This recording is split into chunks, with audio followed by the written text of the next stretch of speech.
Shalom, bonjour peuple de Dieu, bon dimanche.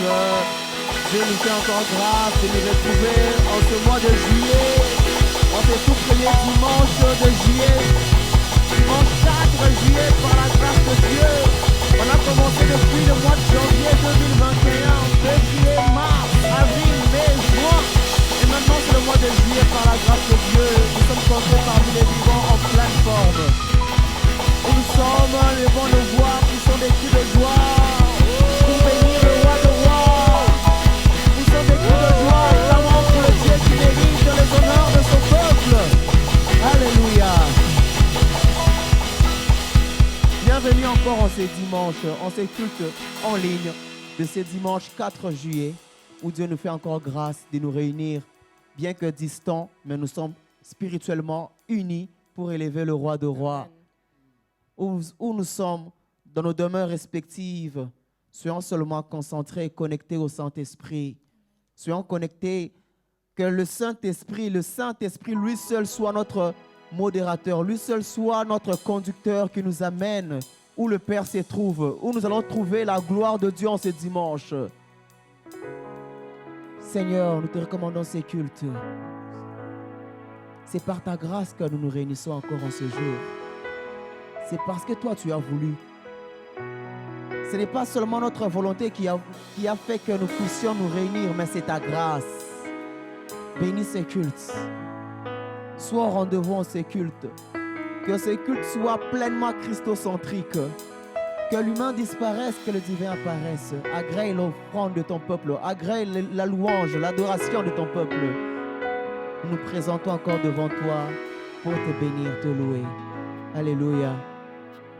Nous continuons dans cette atmosphère dans la présence de Dieu, alors que la chorale nous conduit encore.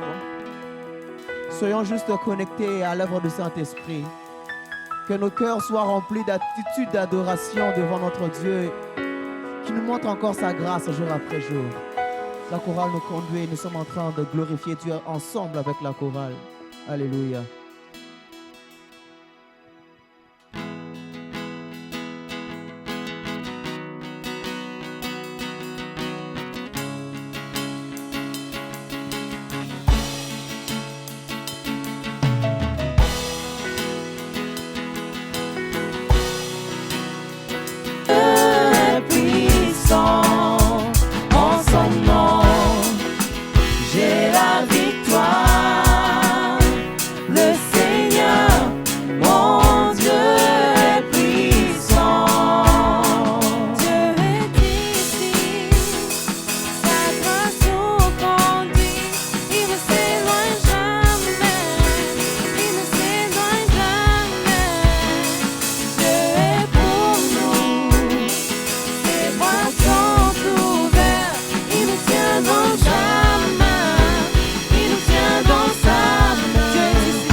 Mon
déclaration ensemble.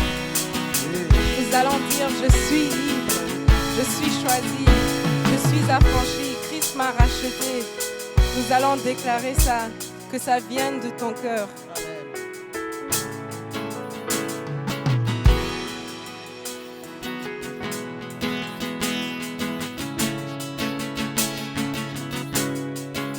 Prends ce moment pour parler à ton Dieu. Prends ce moment pour lui dire dans tes mots, merci pour la liberté que tu m'as donnée. Peut-être c'était une maladie, peut-être c'était un problème financier, mais aujourd'hui, tu peux témoigner que Christ t'a libéré de cette dette. Wow.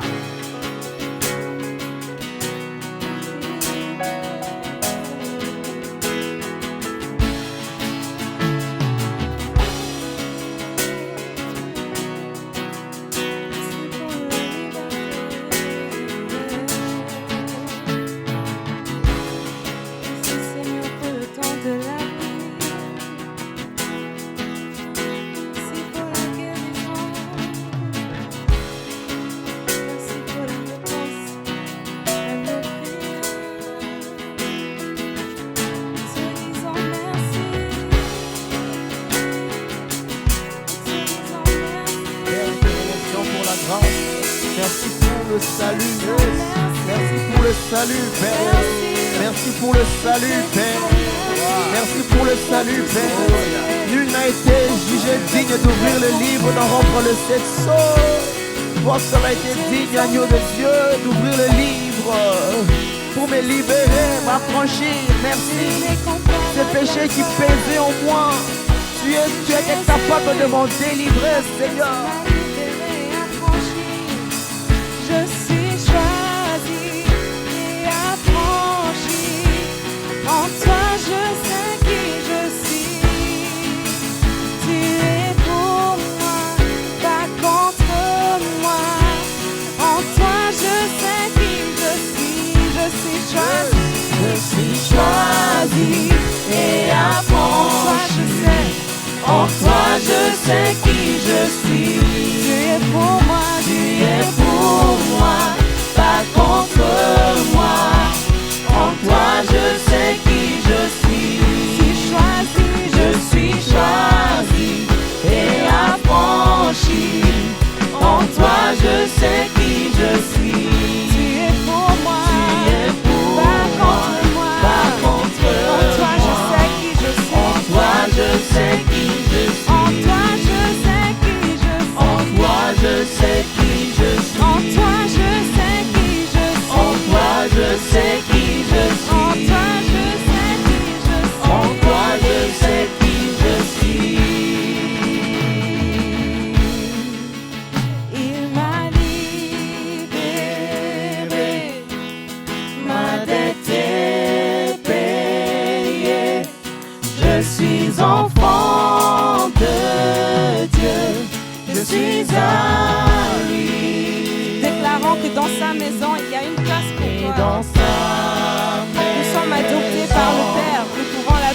Papa. ma place. Je suis enfant de Dieu. Je suis un. Déclarons encore une fois, il m'a libéré. Il m'a libéré. Ma dette est payée. Je suis enfant de Dieu. Je suis à lui. Et dans sa maison, Et dans sa maison, j'ai trouvé ma place. j'ai trouvé ma Parce que je suis place. enfant de Dieu. Je suis enfant de Dieu. Je suis à lui. Je suis à lui. Je suis à lui. Déclarons ensemble. Je suis à lui. Je suis à lui. Déclarons, je suis à lui. Je suis à lui. Je suis à lui. Je suis à lui. Je suis à lui. Je suis à lui. Je suis à lui. Je suis à lui. Je suis à lui. Je suis à lui. Je suis à lui. Je suis à lui. Je suis à lui. Père, nous sommes à toi. Alléluia. Seigneur. Nous sommes à toi. Oui, Seigneur. Nous n'appartenons plus à ce monde. Nous t'appartenons, Père, car tu nous as libérés, Jésus. Merci, Seigneur. Nous sommes à toi. Chantons encore ce refrain, il m'a libéré. Il m'a libéré. C'est notre confession, Merci, notre Seigneur. déclaration. Nous sommes enfants de Dieu. Alléluia. On n'est plus sous le pouvoir de ce monde, sous Gloire le à toi, joug de Seigneur. coutume, sous le joug des ancêtres. Nous appartenons maintenant à Dieu. Nous avons l'ADN de notre Père qui est aux cieux. Ma dette est payée. Je suis enfant de Dieu.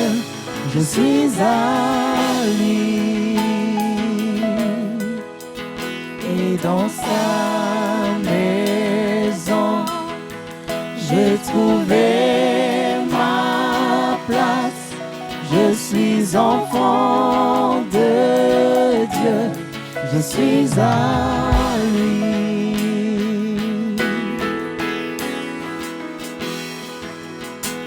Oui, parlons à Dieu, parlons à Dieu, parlons à Dieu. Parlons à Dieu. Exprimons notre cœur envers notre Dieu. Exprimons nos cœurs, nos âmes, nos esprits envers notre Dieu. C'est lui qui nous a libérés, nous a affranchis.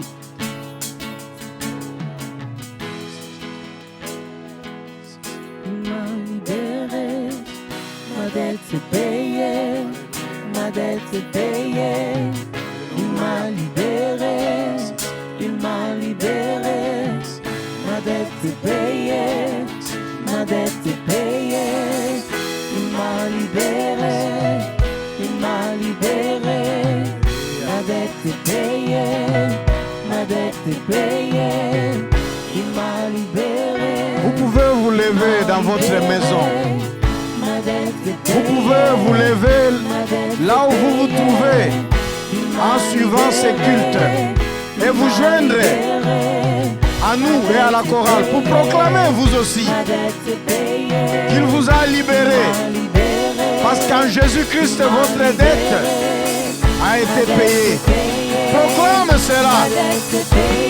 Proclame cela avec ta main droite sur ta poitrine. Oui, il m'a libéré.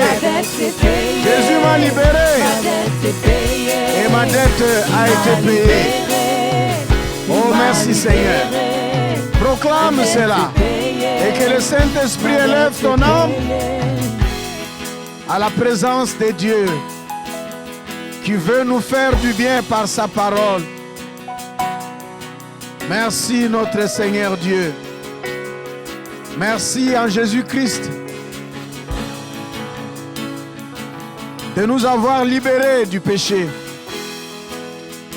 d'avoir payé le prix de la dette dont le péché, mon péché, le péché de ma soeur, le péché de mon frère, la tenait en dette et en captivité redevable vis-à-vis du diable. Et séparé de toi et loin de ta grâce et de ta justice, privé de ta présence. Merci pour Jésus. Merci Seigneur. Merci Seigneur.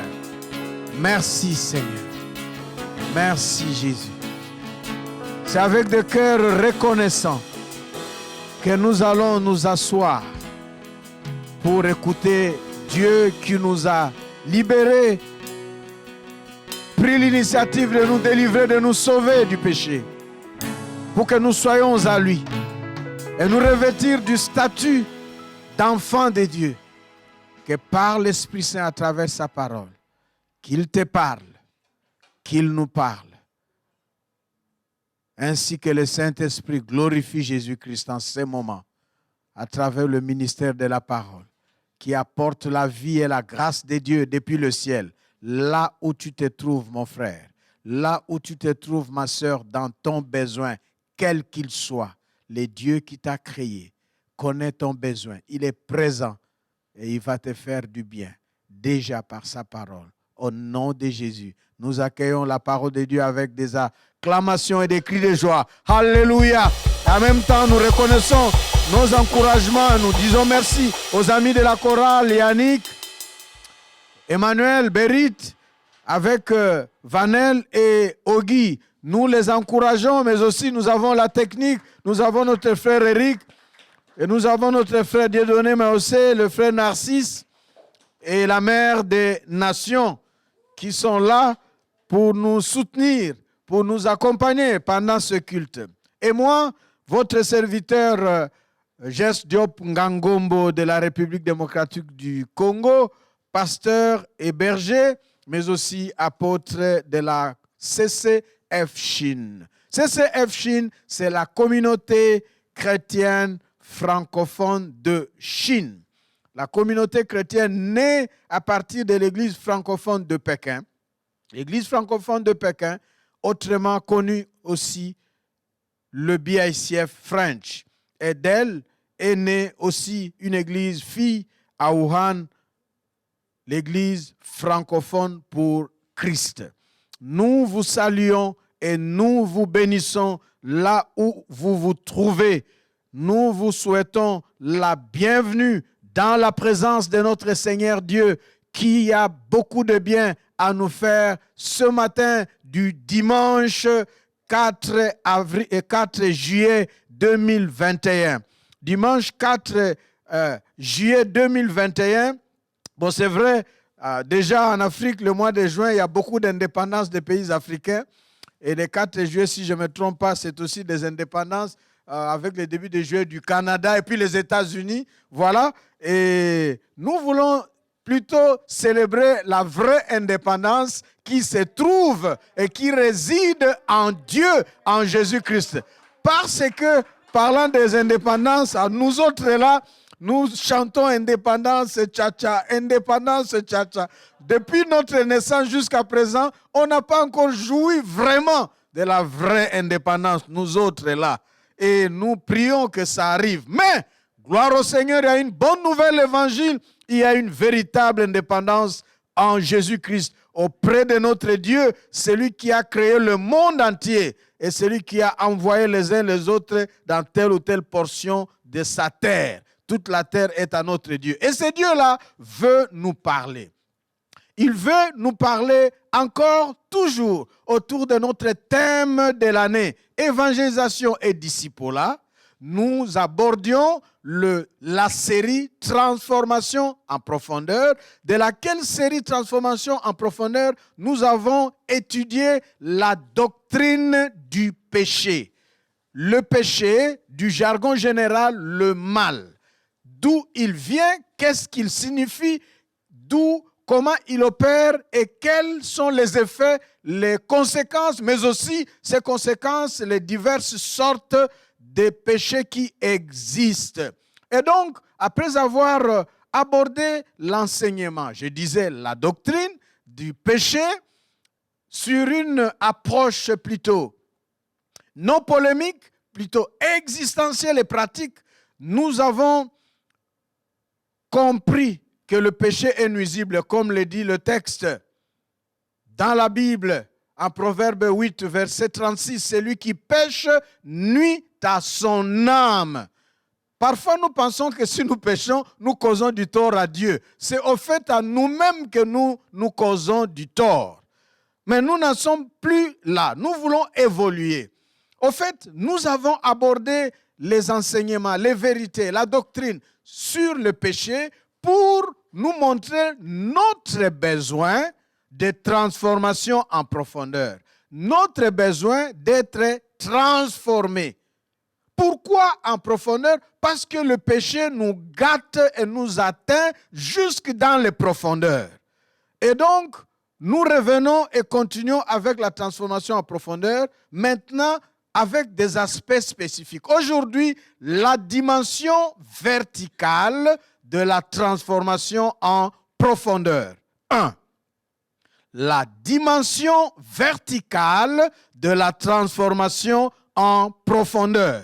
Donc avec tous les bagages, toutes les informations autour du péché, nous voulons maintenant étudier comment est-ce que, en dépit de ce que le péché fait, Dieu nous transforme et la transformation est possible. Et nous avons déjà parlé autrefois des diverses dimensions de transformation en profondeur. Transformation, dimension verticale, dimension horizontale, horizontale qui est horizontale interpersonnelle, horizontale spatiale et dimension réflexive. Aujourd'hui, nous commençons une partie de ces dimensions, la dimension verticale de la transformation en profondeur.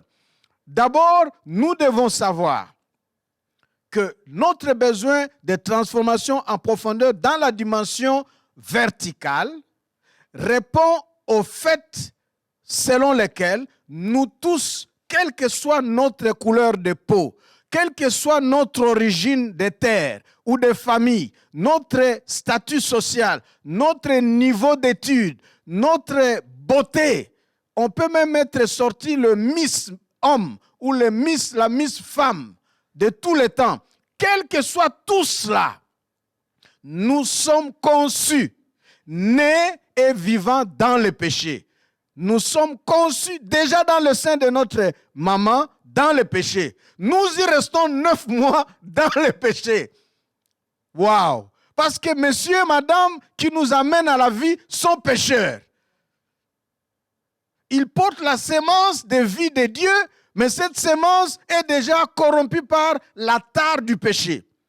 Et le sein maternel dans lequel nous y demeurons se trouve être le sein qui appartient à une mère, femme, pécheresse aussi. Aïe, aïe, aïe, aïe. Nous naissons dans le péché, conçus dans le péché, vivant dans le péché. Déjà donc, nous avons besoin de Dieu dès le ventre. C'est pourquoi nos enfants que nous encadrons dans la foi, nos fidèles avec mon épouse, nous leur disons, dès que il faut déjà les jeunes, nous leur disons, il faut prier pour votre mariage. Mais ceux qui sont mariés, nous leur disons, il faut prier pour l'enfant avant même de l'avoir. Et quand vous programmez de l'avoir, il faut prier pour cet enfant. Et dès que l'enfant est posé, on a signalé qu'il y a vie. Il faut commencer à prier. Le papa part à l'enfant. On pose la main, on prie, on proclame la grâce de Dieu sur cet enfant. Pourquoi? Parce que conçu, né et vivant dans le péché. Et donc, ceci nous amène à vous rappeler que le tas de péché part d'Adam jusqu'à nous à cause de notre solidarité biologique, organique, d'être humain, d'être de l'espèce humaine. Nous héritons d'Adam, d'être sa progéniture, faisant partie de l'espèce humaine. Nous partageons les mêmes données biologiques, biophysiologiques, organiques, qui fait que, à partir de cela, nous en héritons aussi la spiritualité de la chute et du péché qui a atteint Adam et Ève. Donc, c'est à la suite d'Adam et Ève que le péché est entré dans le monde Et il est entré et il a atteint le monde et il a affecté toute la création, non seulement l'espèce humaine, mais toute la création, toutes les créatures, tous les co-créés d'avec Adam et Ève, le cosmos, l'oikos, le monde habité, le monde tout entier, ce qui est découvert et non découvert, ce que nous voyons, que nous ne voyons pas, tout ce qui existe est atteint par le péché. De sorte que, en tout cas, Adam et Ève lui-même ne sait pas la dimension du péché et du mal, jusqu'où ça atteint le monde. Donc, désormais, avec ce péché qui atteint le monde, partant de l'espèce humaine, l'être humain, l'homme, messieurs et madame, missionnaires, représentants de Dieu sur la terre, dans le monde, ayant péché, désormais, ils deviennent déchus. Avec la déchéance humaine s'ensuit la déchéance du cosmos, la détérioration, la perturbation de tout l'équilibre, la corruption qui commence de l'homme va jusqu'à tout le cosmos en s'étendant dans le temps et dans l'espace. C'est comme cela qu'un enfant qui naît peut ne jamais avoir appris à mentir. Mais il grandit tout petit, il ment déjà comme ça. Il n'a appris à personne. Et parfois les parents se tournent, mais toi, où est-ce que tu as appris à mentir? Parce que nous ici, on ne ment jamais. Il est né avec la sève corruptrice du mensonge. Le péché enfante le péché. Et donc, la corruption qui atteint le monde, cette corruption qui part d'Adam et Ève, s'étend dans le temps et dans l'espace. Il n'y a sur la terre, il n'y a jamais dans l'histoire du monde, aucun lieu, aucune famille, aucun peuple qui a été meilleur que d'autres vis-à-vis de Dieu. Tous, la Bible est claire, unanime, catégorique, tous ont péché et sont privés de la gloire de Dieu. Le péché, lui, c'est lui qui est à la base du chaos dans lequel le monde et vers lequel le monde non seulement se trouve, mais se dirige. Franchement, j'étais sidéré. Par exemple, en suivant les informations avec la pandémie du coronavirus et cette nouvelle vague de ce qu'on appelle le variant Delta. Il y a un pays où on a le gouvernement pour juguler cela, a imposé le vaccin et a instruit que, par exemple, pour accéder à des endroits comme un restaurant, il faut que vous puissiez, ils ont mis en place, avec le vaccin imposé, une application qui est téléchargée sur le téléphone. Quand vous arrivez au lieu du restaurant ou aux endroits, avant d'accéder, vous montrez votre téléphone, le QR montre que vous avez été vacciné et vous accédez. Et j'étais sidéré, choqué, étonné, de vous dire combien l'être humain est rusé même pour sa propre perte. Des gens ont créé des applications, une autre application parallèle qui fait que quelqu'un n'a pas été vacciné, mais il a acheté l'application, il a traité cela et quand il va, quand la police et ceux qui doivent vérifier, ça montre exactement, l'information, tout, ça montre qu'il a été vacciné. Ça, c'est grave. C'est très grave. Vous voyez comment l'être humain est grave dans la malice du mal à cause du péché qui inspire. Le péché est comme le bistouri dans les mains du diable pour nous traiter, nous déchirer, nous mettre en miettes et gâcher notre vie. C'est le péché qui est à la base de tout. C'est le péché qui est la cause de la mort spirituelle, de la mort physique. La mort spirituelle comme séparation d'avec Dieu. C'est le péché. La mort spirituelle comme absence de bénédiction, de vie, de joie, d'amour. C'est le péché. C'est le péché qui anime le cœur d'une maman, d'une femme qui porte une vie pendant 9 mois. Et quand elle accouche, elle abandonne, elle s'enfuit pour continuer sa vie.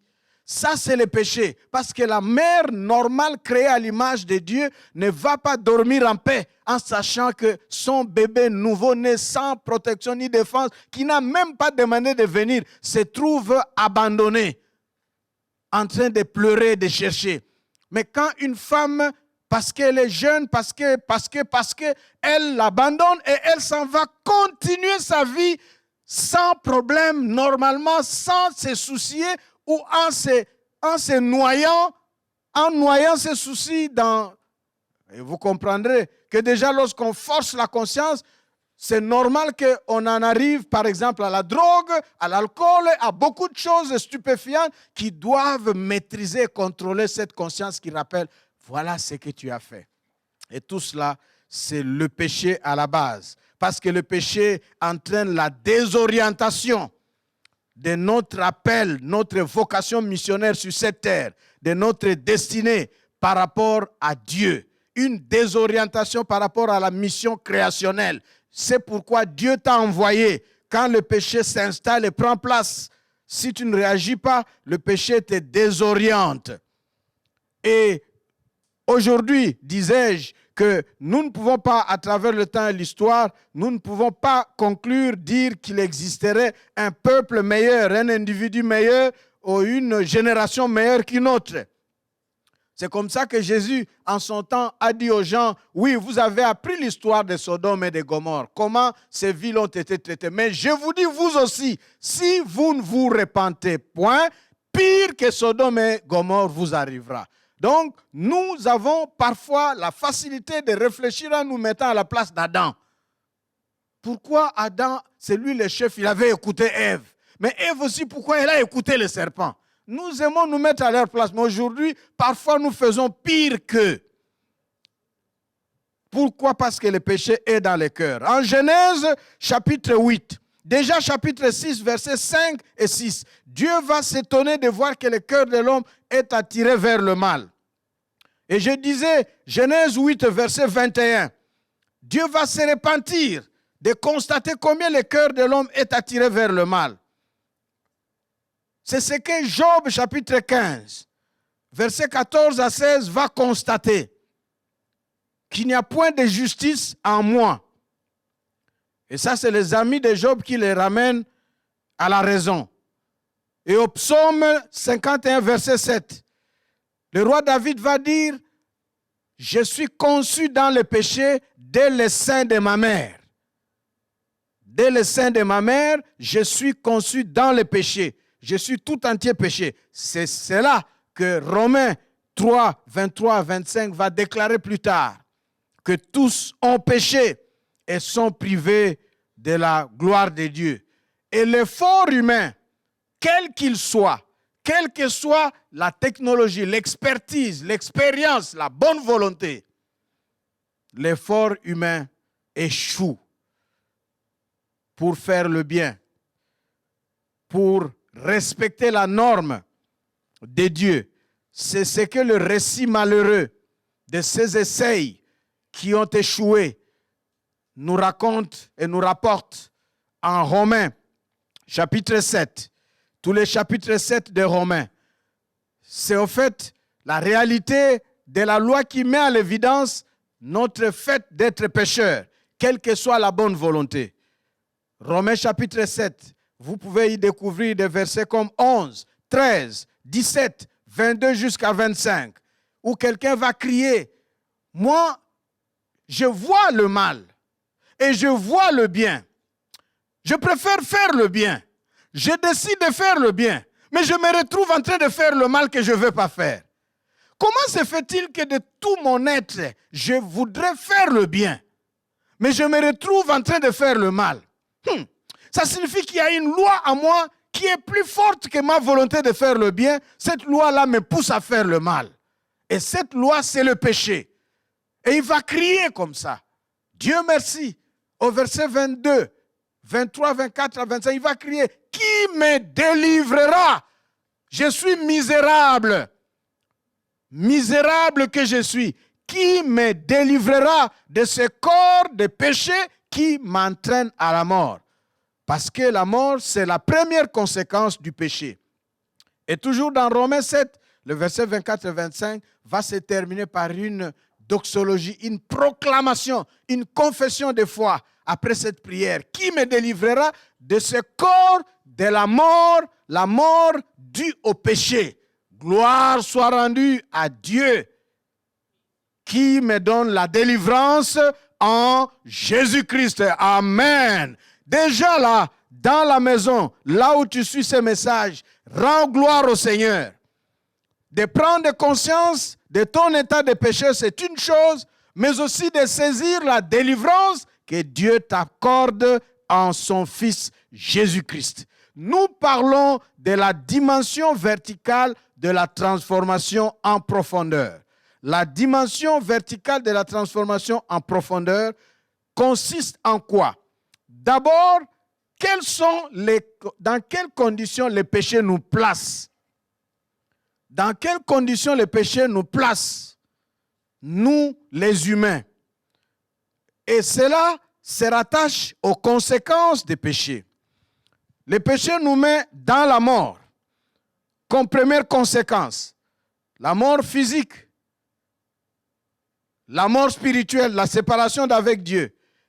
De la mort physique qui arrivera un jour, avant la mort physique, il y a déjà la mort spirituelle à travers toutes sortes de peines, des angoisses, des souffrances, des dysfonctionnements, des malédictions, des malchances, des maladies, des handicaps, toutes sortes de problèmes. Parfois, nous n'en sommes même pas responsables. Mais le péché qui a agi, peut-être chez nos parents ou la descendance, nous a atteints. Il y a la culpabilité qui s'ensuit, parce que non seulement nous héritons du péché d'Adam et Ève, nos anciens parents, ou de nos parents biologiques, de nos ancêtres, mais nous-mêmes aussi consommons le péché. Nous-mêmes aussi sommes pécheurs et avons péché. D'où la culpabilité qui nous rend impropres, indignes, ne méritant pas d'être en relation avec Dieu, ne méritant pas d'être écoutés par Dieu, d'être ouverts à la grâce de Dieu. Au contraire, nous plaçons en dette vis-à-vis de Dieu.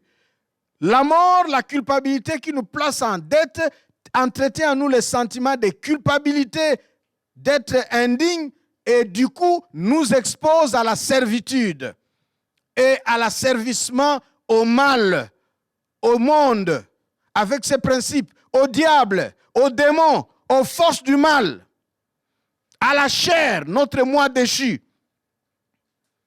notre moi qui est déchu et qui est tordu.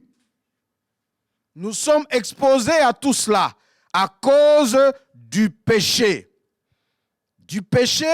hérité de nos ancêtres depuis Adam et Ève, mais de péchés aussi individuels ou collectifs que nous avons commis nous-mêmes, soit seuls, soit ensemble.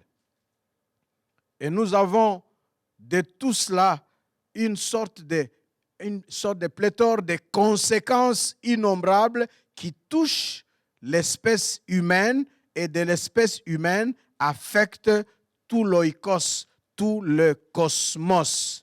C'est dans ces contextes-là que la Bible décrit les conditions, dans quelles conditions le péché nous place. La Bible a plusieurs expressions pour traduire dans quelles conditions le péché place un individu, place une personne. La Bible parle, par exemple, dit que le monde vit sous l'empire du malin ou l'empire du mal. Donc le monde est sous l'empire, sous la puissance, sous la domination du mal ou du malin. Le mal comme la force, le péché, le malin comme l'agent spirituel qui manipule le péché, le mal. Le monde est dans les ténèbres, dans le noir, dans l'obscurité. Ça, c'est la Bible. Quand vous voyez ces expressions, c'est pour dire que le péché agit. Voilà la condition. Qu'est-ce que ça signifie? Lorsqu'on est dans le noir, on ne sait pas voir. On ne sait pas distinguer où est-ce qu'on va. La Bible parle du monde qui est dominé par le prince de ce monde. Notre vie, comme le monde dominé par le prince de ce monde, se trouve aussi dominé par toutes sortes de passions, les plaisirs, l'amour du péché, du mal, plutôt que l'amour de Dieu. Des expressions qui traduisent dans quelles conditions nous sommes pour exprimer notre besoin de transformation verticale. Ah oui, le péché place notre vie dans une sorte de vie sans discernement. Une vie sans discernement, une vie ne sachant pas distinguer ou choisir le bien du mal, la gauche de la droite. C'est par rapport à cela que Dieu va envoyer Jonas. Il va dire, Jonas, va à Ninive, va leur annoncer de se repentir. Et vers la fin du livre de Jonas, au chapitre 3e jusqu'à 4, Dieu va dire, ce peuple de Ninive qui est nombreux, qui ne sait pas distinguer sa gauche de sa droite. C'est grave. Nous tous, nous connaissons la gauche et la droite. Voilà la gauche, va à gauche. Mais Ninive était à un point pris par le péché. Les habitants de Ninive, le péché les avait tellement pris au point qu'ils ne savaient même pas reconnaître la gauche et la droite. Et vous savez, quand nous, on grandissait, on nous apprenait à marcher. Et on nous disait gauche, gauche. Et vous voyez, quand on dit gauche, vous voyez quelqu'un qui fait droite, droite, gauche, gauche. On dit non, non, pas gauche, droite. Comme le peuple de Ninive, ne sachant pas distinguer la gauche de sa droite. Les péchés, ça nous rend aveugles et sans intelligence. Le péché rend notre vie chargée, lourde, et puisque chargée de poids et lourde, nous devenons fatigués. Les besoins de repos. Le péché met notre vie dans une condition de séparation d'avec Dieu. Nous sommes loin de Dieu. Nous sommes sans espérance. Et nous sommes comme des affamés, des assoiffés, des gens qui boivent sans être désaltérés, des gens qui mangent sans être rassasiés. Parce que ce que nous recevons ne vient pas de Dieu.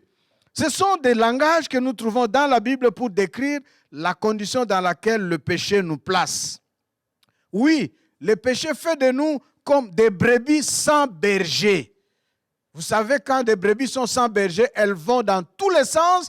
Le risque évident, c'est quoi? C'est tomber dans la gueule des loups ou des lions, des animaux féroces, des prédateurs. Donc, si vous êtes dans le péché, vous êtes comme une vie sans berger, sans directeur, sans manager, sans quelqu'un qui manage, qui dirige, qui gère votre vie. Finalement, le péché nous tue lentement. Nous sommes morts dans le péché même si nous sommes vivants. Apocalypse 3 va le dire. Tu te crois vivant alors que tu es mort.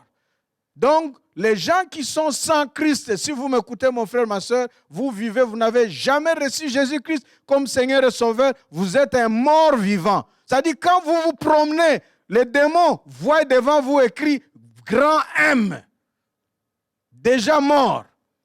Mais parce que Dieu n'a pas encore décidé que votre âme soit retirée, alors vous vivez, on met mort vivant. Alors quand vous recevez Jésus-Christ, le sang de Jésus-Christ par la puissance du Saint-Esprit efface le M et laisse un grand V, vivant. Et c'est vivant pour l'éternité. Alléluia. Gloire au Seigneur. Et ça, c'est ce que le péché peut faire. C'est un verdict qui établit la séparation d'avec Dieu et qui montre l'incapacité de l'espèce humaine, malgré la bonne volonté et différents efforts, de se sauver par nous-mêmes. J'ai annoncé le salut en Jésus-Christ. C'est seulement en Jésus-Christ que nous pouvons être sauvés, que Dieu nous sauve en Jésus-Christ. Et vous pouvez trouver cela, tout ce que nous avons dit, vous pouvez lire cela en Éphésiens, chapitre 2. Tous les chapitres 2 d'Éphésiens, déjà à partir du verset 1er, vous verrez que c'est un récit qui décrit notre condition des êtres humains sans Dieu, sans Christ. Comment nous sommes exposés au péché et au mal, jusqu'à en souffrir et à en pâtir. C'est seulement en Christ que Dieu nous sauve. Le salut en Jésus-Christ et l'œuvre rédemptrice par rapport au péché, c'est là le pas premier, l'action déterminante de toute transformation en profondeur. Et cette transformation en profondeur, à travers le salut et l'œuvre rédemptrice en Jésus-Christ, vis-à-vis du péché, est une transformation à la dimension verticale, c'est-à-dire se rapportant à notre relation d'avec Dieu. Qu'est-ce que cela veut dire? C'est ce que nous allons explorer dans les minutes qui restent. Pour nous introduire à revenir sur cela, nous avons dit dimension verticale de la transformation en profondeur. Ça, c'est un aujourd'hui. Jésus-Christ, son nom, c'est Emmanuel. Emmanuel, Dieu avec nous. Vous savez, autrefois, j'ai cité les sortes de péchés, des péchés minimisables, qu'on appelle péchés véniels. Et dans notre église ici, il y a le pianiste qui est Vanel. Ce n'est pas de lui qu'on parle, mais il y a vraiment Emmanuel. Il y a Emmanuel, notre sœur, Emmanuel Ndongela. Dieu avec nous. Emmanuel. Dieu avec nous. Déjà, le nom Emmanuel, donné à Jésus-Christ, veut dire Dieu avec nous. En Jésus-Christ, Dieu qui était séparé de nous, Dieu qui était loin de nous, s'approche de nous. Matthieu chapitre 1, versets 21 à 23. Matthieu chapitre 3, versets 16 à 17. Dieu va dire, c'est mon fils bien-aimé. Matthieu chapitre 6, versets 9 à 18. Jésus va apprendre à ses disciples en leur disant, lorsque vous priez, dites notre Père qui est aux cieux. Et Matthieu chapitre 28, versets 16 à 20, nous allons trouver la formule baptismale en rapport avec l'annonce de l'évangile. De baptiser au nom du Père, du Fils et du Saint-Esprit. Et c'est ce que nous trouvons à travers tous les trois évangiles synoptiques. Je disais, j'ai cité Matthieu, synoptique évoque Marc et Luc. Mais Jésus-Christ est le sauveur du monde parce qu'il apporte la délivrance. Non seulement Jésus-Christ amène Dieu avec nous, parce que Jésus-Christ, c'est Emmanuel, Dieu avec nous, mais en amenant Dieu à notre portée, dans notre assemblée, dans notre maison, dans notre vie, dans notre tente, dans nos réalités, dans notre travail, dans notre mariage, dans nos études, dans ma santé. C'est ça, Emmanuel. Dieu avec moi. Alléluia. Quelqu'un se bat seul. Sache que Dieu est avec toi à travers Jésus-Christ qui est Emmanuel. Pas seulement cela, il est avec toi comme Emmanuel, mais il est là aussi, Jésus-Christ, comme le Sauveur. C'est-à-dire celui qui délivre. Celui qui délivre, celui qui te rachète, celui qui se tient là où tu es redevable à cause de la dette. Il dit, laissez-le tranquille. Il est acquitté, moi je prends en charge sa dette. Alléluia. Je paye sa dette. Il est le sauveur. La dette du péché, Jésus la paye par son sacrifice. D'où le pardon que nous avons. Luc chapitre 1er, versets 67 à 79. Le père de Jean-Baptiste va crier. Il va dire, tu nous as suscité un puissant sauveur qui nous délivre. Jésus-Christ est le puissant sauveur qui nous délivre, qui te délivre. Et en Luc chapitre 24, versets 44 à 49, il sera dit aux apôtres que le pardon des péchés et la délivrance seront annoncés en son nom. C'est pourquoi Jean-Baptiste, dans l'évangile de Jean, chapitre 1er, verset 29, va présenter Jésus en disant, c'est lui l'agneau de Dieu qui ôte les péchés du monde, qui ôte le péché de Jes Diop Ngangombo. Mes péchés à moi, Jésus-Christ est l'agneau de Dieu qui enlève ça. Est-ce que quelqu'un peut aussi dire son nom et proclamer que Jésus-Christ est l'agneau de Dieu qui ôte le péché de qui? Mets ton nom et dis, il enlève le péché d'eux. Tu mets ton nom, ça te donne de faire échec déjà au péché. Parce que Jésus enlève cela, selon Jean, chapitre 1er, verset 29. Et c'est ce que vous trouverez dans Jean, chapitre 8, où Jésus va dire, si vous croyez au Fils, vous avez le Fils, vous êtes affranchis et vous serez réellement libres. Et au chapitre 15 de Jean, il va dire, sans moi, vous ne pouvez rien. C'est-à-dire, l'effort de plaire à Dieu, de quitter le péché, ne se trouve satisfait qu'en Jésus-Christ. Qu'en Jésus-Christ, pas à un autre nom. Pas à un autre nom, un prophète ou n'importe qui. C'est seulement en Jésus-Christ. Et c'est le message que Pierre va annoncer le jour de la Pentecôte. En Actes chapitre 2, versets 36 à 39. Sachez-le, que Jésus-Christ que vous avez crucifié, il est le Christ, le Fils de Dieu, le Sauveur. Et il va dire, en croyant à cela, vous aurez le pardon des péchés, et vous aurez la délivrance, et vous serez bénis, et vous recevrez le don du Saint-Esprit.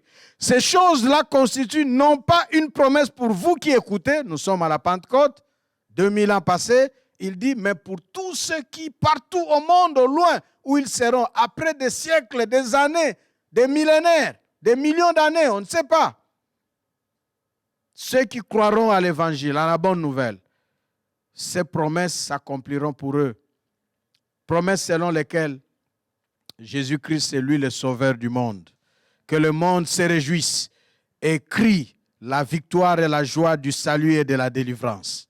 Jésus-Christ comme sauveur, Jésus-Christ comme Emmanuel qui nous apporte Dieu, il nous établit dans la relation avec Dieu. Autrefois, il était déclaré, tous ont péché et sont privés de la gloire de Dieu. Mais en Jésus-Christ, nous avons la grâce d'avoir Dieu parmi nous et de vivre en relation avec Dieu. C'est Dieu trine, c'est Dieu unique, c'est Dieu un qui se révèle à nous dans sa richesse d'être Dieu Papa. C'est pourquoi nous pouvons appeler Dieu Abba Père. Dieu mon Papa. Amen. Alléluia. Dieu mon Papa. C'est ce que Jésus va dire en Jean 17. Nous lirons cela bientôt. Mais laissez-moi ici terminer ce message. Nous allons méditer des passages bibliques. Mais laissez-moi vous donner des vérités auxquelles vous allez méditer et penser de ce que Jésus a fait. Nous avons appris le péché, les conséquences du péché, les dommages et les conditions précaires de destitution, de dégradation, de déchéance, de corruption dans lesquelles le péché nous place par l'héritage à cause du péché d'Adam et Ève, mais aussi par notre péché à nous-mêmes. En Jésus-Christ, le salut nous apporte la grâce. Le salut nous met dans la présence agissante de Dieu. Le salut ouvre notre vie aux soins de Dieu, aux soins paternels, à la sollicitude affective de notre Dieu. Comme cela, c'est Dieu, de la présence de qui nous étions chassés, nous étions privés, nous étions séparés. Il devient notre Papa, notre Père. Et nous pouvons communier avec lui parce que nous sommes en relation. Nous pouvons jouir de l'intimité avec lui parce qu'il est notre Père. Nous le vivons, nous sentons son amour. Et nous pouvons l'entendre et nous dire, ma fille bien-aimée, mon fils bien-aimé. Il nous appelle par le nom qu'il nous donne. Parfois, ce n'est pas le nom que les parents nous ont donné. Vous savez, il y a des noms mauvais de certains parents. Moi, je me souviens, j'étais en mission quelque part, très loin vers l'Angola, et j'ai rencontré une femme qui avait souffert toute sa vie. Toute sa vie. Elle a vécu, elle n'avait pas d'enfant, elle a eu des grossesses jusqu'à 6 qui tombaient, qui coulaient, qui se perdaient. Toute sa vie, elle était malheureuse. Et je lui ai demandé, comment tu t'appelles? Et son nom, ça décrit toute l'histoire de sa vie. Dans leur langue là-bas, Mampasi Mamonampasi Kiadi. Donc, son nom, ça signifie la souffrance, souffrance sur souffrance, tristesse sur tristesse.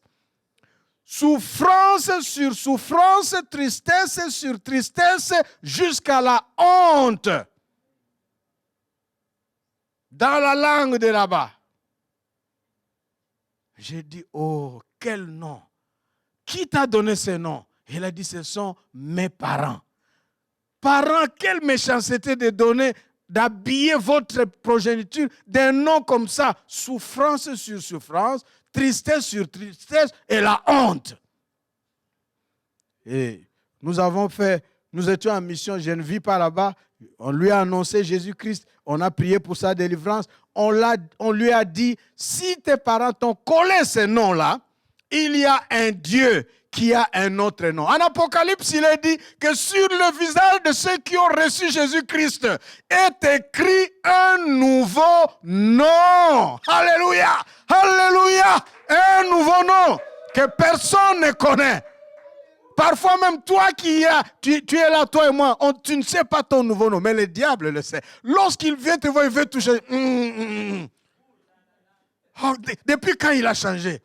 Il pensait qu'il reconnaissait ton nom là. Mais dès que tu reçois Jésus, le Saint-Esprit a travaillé par le mystère et la mystique du sang de Jésus.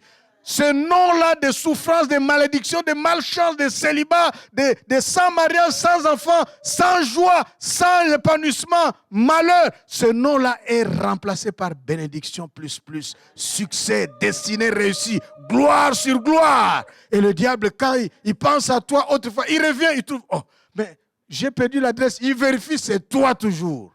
Mais tu as changé en Jésus-Christ. Pourquoi? Parce que Dieu est devenu notre papa, Abba, Père. La notion de Dieu comme Père. Il vit en nous. Nous sommes en relation avec lui. Jésus-Christ, c'est ce que nous allons lire. Nous allons méditer des passages bibliques et prier. Notre message d'aujourd'hui s'arrête sur ces points. Jésus-Christ amène Dieu dans ma vie. Non pas seulement pour me sauver, non pas seulement pour me pardonner des péchés et me délivrer, mais pour être présent, pour agir en moi, mais pour être présent, pour communier avec moi comme un père avec un fils ou un père avec une fille, sa fille. Comme c'est là dans la communion et la relation intime avec Dieu. Je peux aussi appeler Dieu mon papa. Dieu, mon Père, mon papa. Écoutons ces paroles d'édification. Et dimanche prochain, nous continuerons. La dimension verticale de la transformation en profondeur consiste dans le rétablissement de la relation entre toi et ton Dieu. Dieu comme Père en Jésus-Christ. Écoutons Jean chapitre 17. Versets 1 à 4 et versets 14 à 26, qui est lecture lue par notre sœur Emmanuel Ndong Ella. Je lis la parole de Dieu. Après avoir ainsi parlé, Jésus leva les yeux au ciel et dit, « Mon Père, l'heure est venue, fais éclater la gloire de ton Fils, pour qu'à son tour, le Fils fasse éclater ta gloire.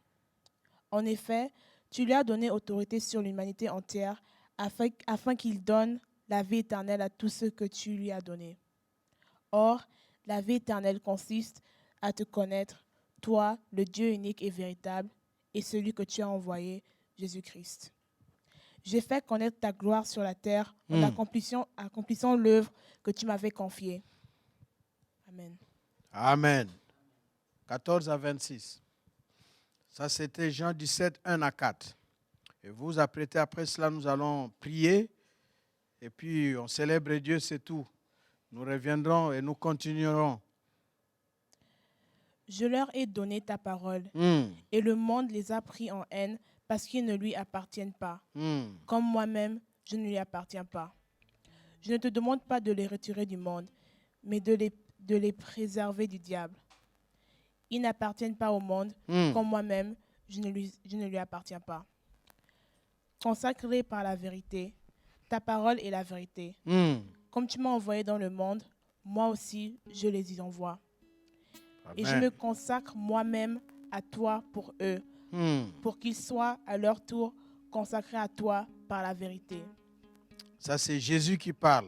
Et voilà ce qu'il dit. Il nous consacre. Il nous a annoncé la parole. Il nous a présenté le Père. Que nous soyons, que le Père nous garde à lui. Alléluia. Jean 17, on a lu Jean 17, 1 à 4 et puis 14 à 26. Voilà. Ce n'est pas seulement pour eux que je te prie, c'est aussi pour ceux qui croiront en moi grâce à leur témoignage. Voilà. Je te demande qu'ils soient tous un. Comme toi, Père, tu es en moi et comme moi, je suis en toi.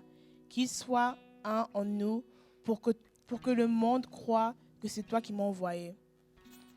Je leur ai donné la gloire que tu m'as donnée, Amen. afin qu'ils soient un, comme toi et moi, nous sommes un.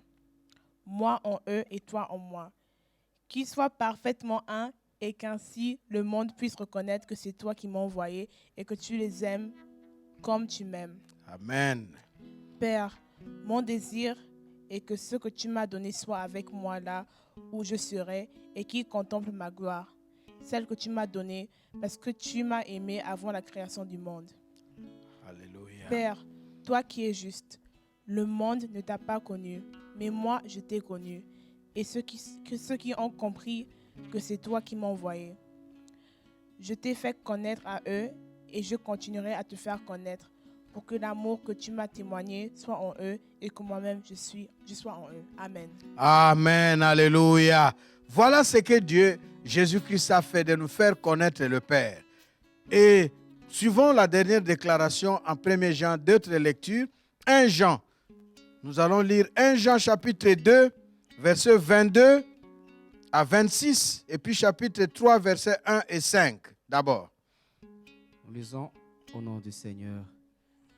Où trouvons-nous donc le mensonge et l'erreur? Là où l'on nie que Jésus soit le Christ, loin de Dieu, tout homme qui refuse de reconnaître le Père et le Fils est un antichrist. Car celui qui nie que Jésus soit le Fils de Dieu ne connaît pas non plus le Père. Celui qui reconnaît que Jésus est le Fils de Dieu est aussi en communion avec le Père. Amen. C'est pourquoi gardez soigneusement dans vos cœurs l'enseignement que vous avez reçu dès le début. Si ce que vous avez entendu dès le commencement demeure en vous, vous resterez aussi en communion avec le Fils et avec le Père. Et vous serez au bénéfice de la promesse que Jésus lui-même nous a faite. Vous aurez la vie éternelle. Voilà ce que je tenais à vous écrire pour vous mettre en garde contre ceux qui essayent de vous égarer. Écoutez bien ça, hein? Être mis en garde contre ceux qui essayent de nous égarer, les fils, les pères et tout ça. On croit en Jésus, Fils de Dieu, on croit aussi au Père. Amen. Amen. 1 Jean chapitre 3, verset 1 et verset 5. Nous lisons dans le Seigneur. Voyez combien le Père nous aime. Il veut que nous soyons appelés enfants de Dieu. Plus que cela, nous le sommes. Voilà pourquoi le monde ne nous comprend pas et refuse de reconnaître qui nous sommes. Voilà. Il n'a pas non plus reconnu le Christ. Amen. Le verset 5. Or, vous le savez bien, Jésus n'a jamais péché. Il a paru ici-bas pour ôter le péché. Alléluia. L'agneau de Dieu qui enlève le péché du monde. Il n'a jamais péché, mais il est venu pour enlever tes péchés, pour enlever mes péchés, pour enlever nos péchés. Amen. Preuve de l'amour de Dieu. Chapitre 4, versets 9 et 10. Nous lisons au nom du Seigneur. Voici comment Dieu a montré qu'il nous aimait. Il a envoyé son Fils unique dans le monde pour que, par lui, nous ayons la vraie vie. Verset 10. En quoi consiste l'amour? Dans notre amour pour Dieu? Non, ce n'est pas nous qui avons aimé Dieu. C'est lui qui nous a aimés d'abord. Voilà pourquoi il a envoyé son Fils comme une victime qui nous vaut sa faveur en expiant nos péchés. Amen. Nous allons nous arrêter là. Acclamez le Seigneur, le roi des rois. Et jeûnez-vous avec la chorale pour le célébrer. Jeûnez-vous avec notre Église pour remercier Dieu. Si vous avez compris que Jésus-Christ est la preuve de l'amour de Dieu. Peut-être le monde vous hait, toute votre famille, les gens vous ont vraiment abandonné et vous êtes objet de la haine. Peut-être que vous aimez Dieu. Ce n'est pas vous qui avez commencé par aimer Dieu. Dieu a pris l'initiative en Jésus-Christ. Et cette initiative, il a pris la décision de t'appeler son fils, sa fille.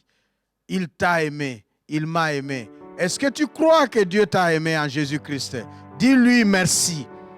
Il t'a aimé et il enlève tes péchés en Jésus-Christ. Et il veut vivre en toi, communier avec toi et qu'à jamais tu puisses pousser des cris « Abba Père, Dieu mon papa ». Merci Seigneur de m'avoir aimé en Jésus-Christ. Merci Seigneur d'avoir aimé ma soeur, d'avoir aimé mon frère. De Jésus, je suis fort, je suis fort, fort, oui plus que vainqueur, par le sang de Jésus mon sauveur. Veux-tu du ciel t'approcher chaque jour? La force est en Christ, la force est en Christ.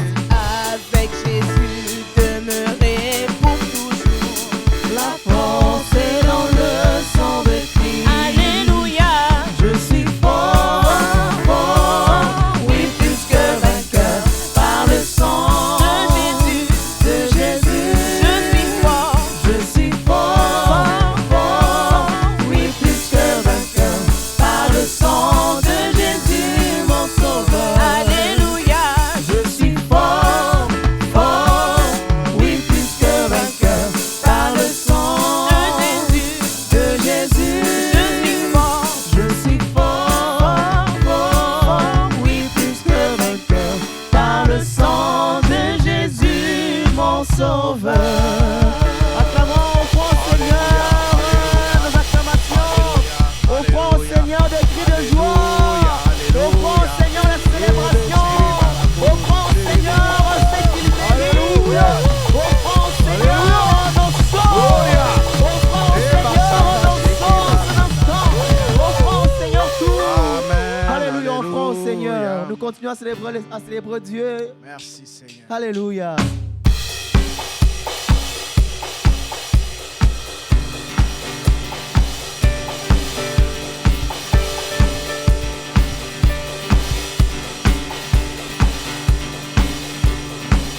Son amour durera jamais. Son amour durera jamais.